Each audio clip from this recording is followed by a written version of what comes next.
दिल्ली विधानसभा सत्र का दूसरा दिन यानी मंगलवार आम आदमी पार्टी के लिए अमंगल साबित हुआ। रेखा गुप्ता की सरकार ने विधानसभा के पटल पर नई शराब नीति को लेकर कैग की रिपोर्ट पेश की। इस रिपोर्ट में खुलासा किया गया है कि पिछली सरकार में नई शराब पॉलिसी से सरकारी खजाने को 2002 करोड़ रुपए का नुकसान हुआ है।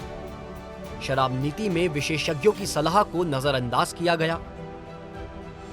घाटे में चल रही कंपनियों को लाइसेंस आवंटित किए गए।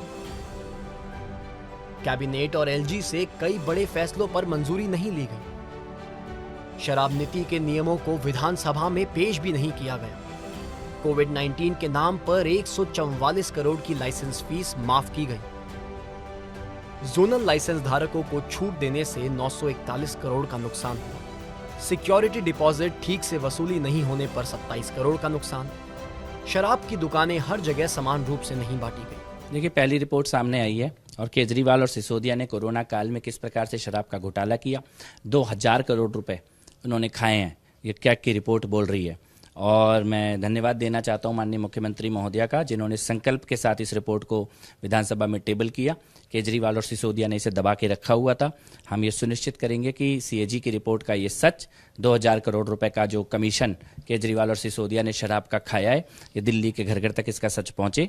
अभी जनता की अदालत में न्याय हुआ है, कानून की अदालत में भी न्याय हो, ये हम सुनिश्चित करेंगे। 4004 करोड़ का राजस्व का इसमें लॉस हुआ है। क्यों हुआ है? क्योंकि अरविंद केजरीवाल जी ने अपने दोस्तों को शराब का काम दिया।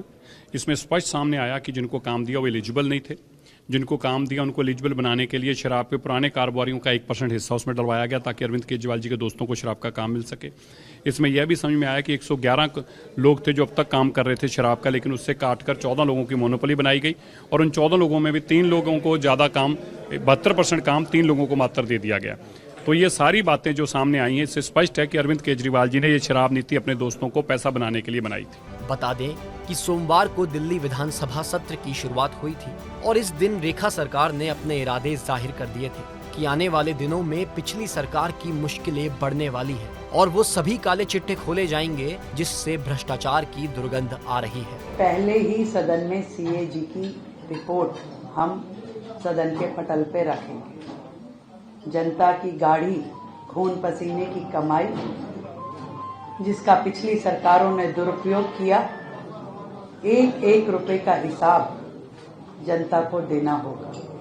तो ये जो सदन है, पहला सदन दिल्ली के लिए नए आयाम लेके आएगा।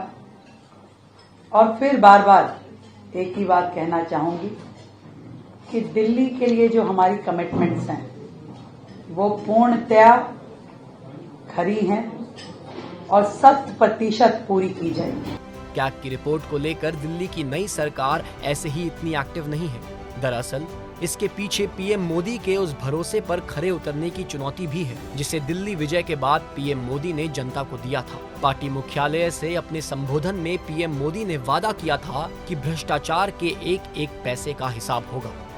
इन आपदा वालों ने अपने हर घोटाले को छिपाने के लिए रोज नई नई साजिशें रची, लेकिन अब दिल्ली का जनादेश आ चुका है।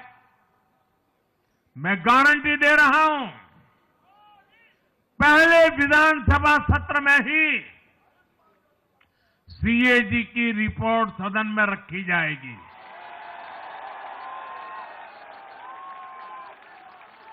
भ्रष्टाचार के हर तार की जांच होगी और जिसने भी लूटा है उसको लौटाना पड़ेगा।